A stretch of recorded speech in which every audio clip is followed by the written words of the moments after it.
Hoje, século XXI, vivemos a sociedade do desempenho.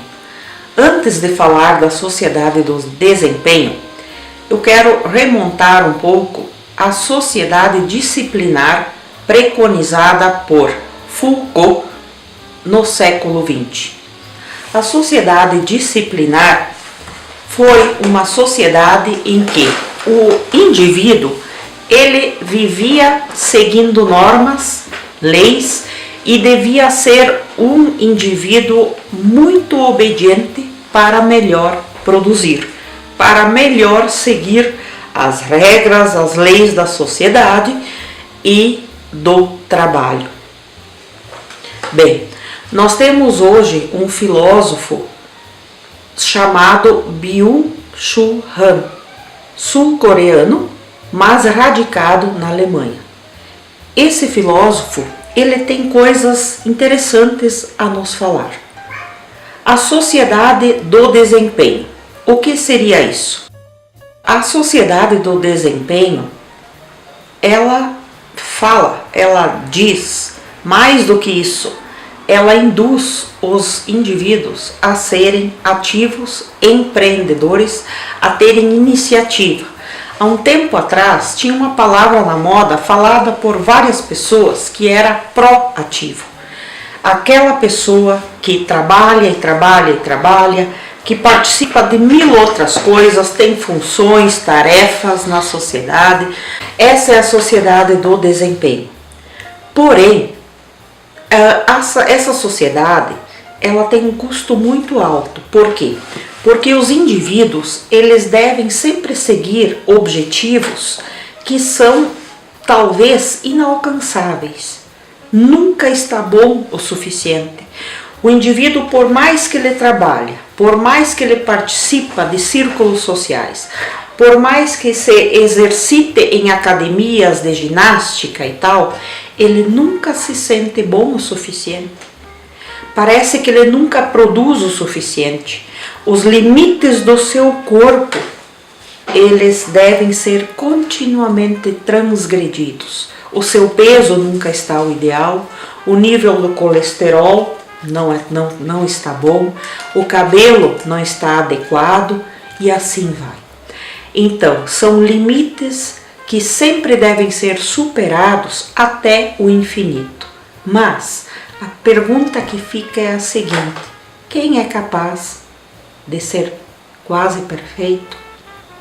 Então, essa vida de sempre superar limites e da sensação de nunca ser bom o suficiente cria o que Byung chama de infartos psíquicos. Esses infartos psíquicos são, digamos assim, a essência da sociedade neuronal. Estresse, fadiga, síndrome de Burnout, insegurança, medo, cansaço generalizado. E é por isso, na realidade, que eu estou falando sobre esse filósofo, porque no meio onde eu trabalho, e acredito que não só, todos os trabalhadores em geral sentem-se assim hoje. Parece que dão de si sangue, suor e lágrimas e nunca está bom o suficiente. Precisa sempre mais, deles é exigido sempre mais. Mas nós temos limites. Bem, enquanto que na sociedade disciplinar, então, se queria o indivíduo obediente, hoje nós temos a sociedade do desempenho, em que os indivíduos são medidos quanto ao seu grau de desempenho. No século XX, o outro era visto como uma negatividade. Existiam formas de separar, dicotomizar o eu, que é o si próprio, e o outro era visto como um inimigo. É a sociedade imunológica. O outro, o estranho, o exótico, era visto como um vírus. Essa sociedade, mais ou menos, ela passou quando as vacinas, os antibióticos, eles foram criados. Não que os vírus não nos ameacem hoje ainda, mas grande parte já ficou para trás. Hoje, a violência, como o Byung chama, ela é neuronal, ela vem de dentro do sistema, está espalhado por todo o sistema. Essa violência é a violência própria de um indivíduo que se cobra sempre mais e mais e mais e mais. O indivíduo mesmo quer superar os seus limites. Então, para andar de bicicleta, hoje andou tantos quilômetros, semana que vem tem que andar mais. Hoje produziu tanto na empresa, semana que vem vai produzir mais. Hoje fez tantos exercícios na academia, semana que vem vai fazer mais exercícios, mais atividades, a contínua superação dos seus limites.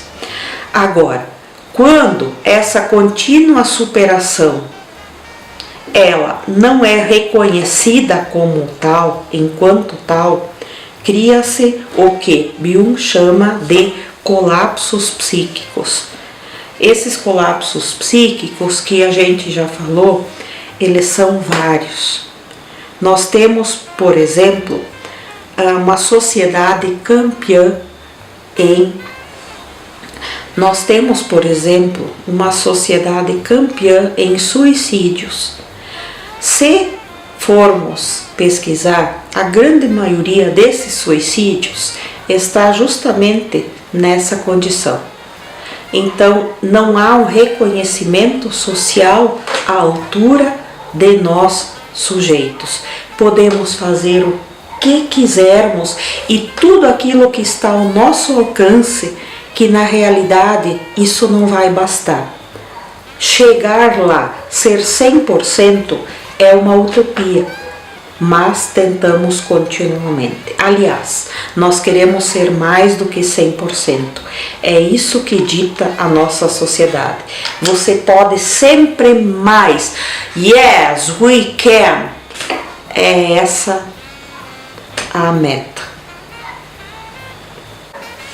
Byung também se refere ao filósofo francês Baudrillard, que fala na massificação, no totalitarismo do idêntico.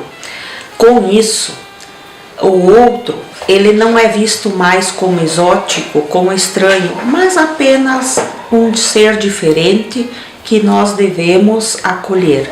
Embora muitas vezes, na maioria das vezes, o outro pode ser, por exemplo, os imigrantes, né?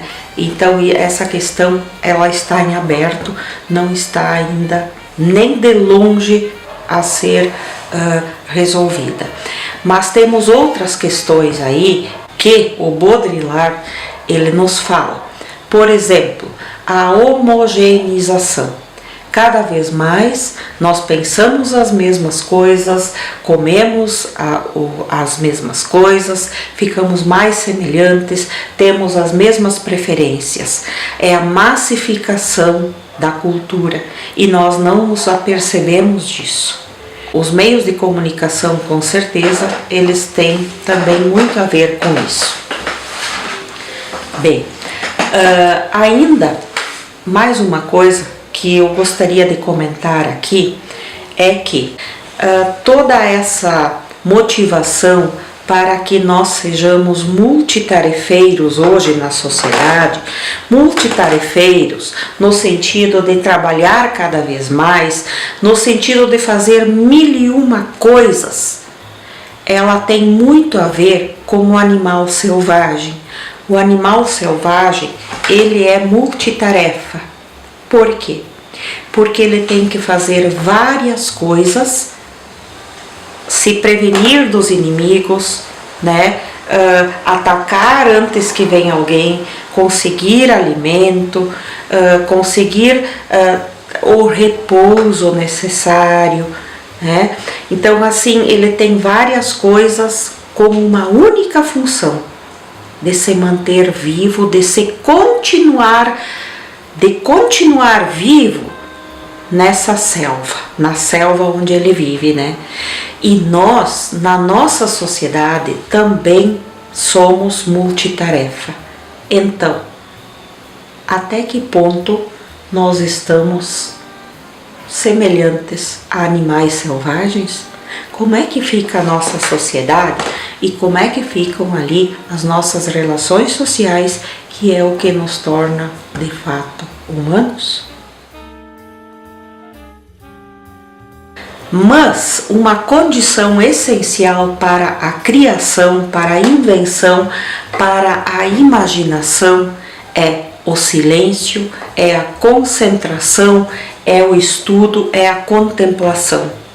Quando uma sociedade inteira não consegue mais fazer isso para ficar sempre ativo, ativo, ativo e ativo, o preço a pagar é muito alto.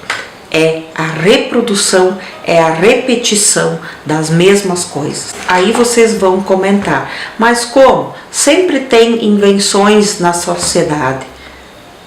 Sim, mas privilégio de poucas pessoas que são aliados e funcionários das grandes corporações. A massa fica apenas a eterna repetição de tudo aquilo que já se viu e que se há de ver. Por fim, eu gostaria de ler uma frase do Buin que talvez ela resuma tudo aquilo que foi falado aqui. O cansaço mais tremendo é o de não poder descansar de si mesmo. Tchau e até a próxima.